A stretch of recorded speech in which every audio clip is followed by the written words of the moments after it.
രാവിലെ 7 മണിയോടെയാണ് സർവകലാശാലയിലെ വൈസ് ചാൻസലർക്കും രജിസ്ട്രാർക്കും ഇമെയിൽ സന്ദേശം വഴി ബോംബ് ഭീഷണി ലഭിച്ചത്. വിഷയം ശ്രദ്ധയിൽപ്പെട്ടപ്പോൾ തന്നെ വൈത്തിരി പോലീസിന് വിവരം നൽകുകയായിരുന്നു. അഫ്സൽ ഗുരുവിനെ തൂക്കിലേറ്റിയതിന്റെ വാർഷികത്തിൽ പ്രതികാരം ചെയ്യുമെന്നും ബോംബ് സർവകലാശാലയിൽ സ്ഥാപിച്ചിട്ടുണ്ടെന്നുമായിരുന്നു ഭീഷണി. ഇന്ന് കാലത്ത് ഒരു 7:38 ഒരു മെയിൽ എന്റെയും രജിസ്ട്രാറിന്റെയും ഒഫീഷ്യൽ മെയിൽ ഒരു മെയിൽ വന്നിരുന്നു. ഒരു നിവേദിത പൃഥ്വിരാജ് ആ ഐഡിയ വന്നേക്കുന്നത് ചെന്നൈയിലുള്ള അമേരിക്കൻ കൗൺസിലേറ്റിലും വെറ്ററിനറി കോളേജിലും IED ബോംബ്സ് ബ്ലാസ്റ്റ് ചെയ്യും.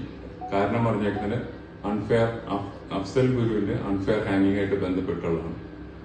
അത്രയേ ഉള്ളൂ. നമ്മളപ്പോൾ തന്നെ പോലീസിനെ എല്ലാ അതോറിറ്റീസിനെ അറിയിച്ചു. ബോംബ് സ്ക്വാഡ് വന്നിട്ടുണ്ട്.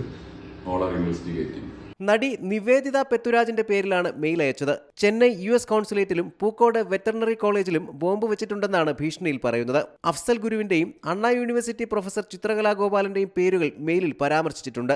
നക്സൽ നേതാവ് S മാറനാണ് ബോംബ് വച്ചത് എന്നാണ് മെയിലിലുള്ളത്. ഇതോടെ bomb squad, dog squad, thunderbolt എന്നിവരുടെ നേതൃത്വത്തിൽ സർവകലാശാലയിൽ പരിശോധന നടത്തിയെങ്കിലും ബോംബ് കണ്ടെത്താനായില്ല. C Malayalam news, Wayanad.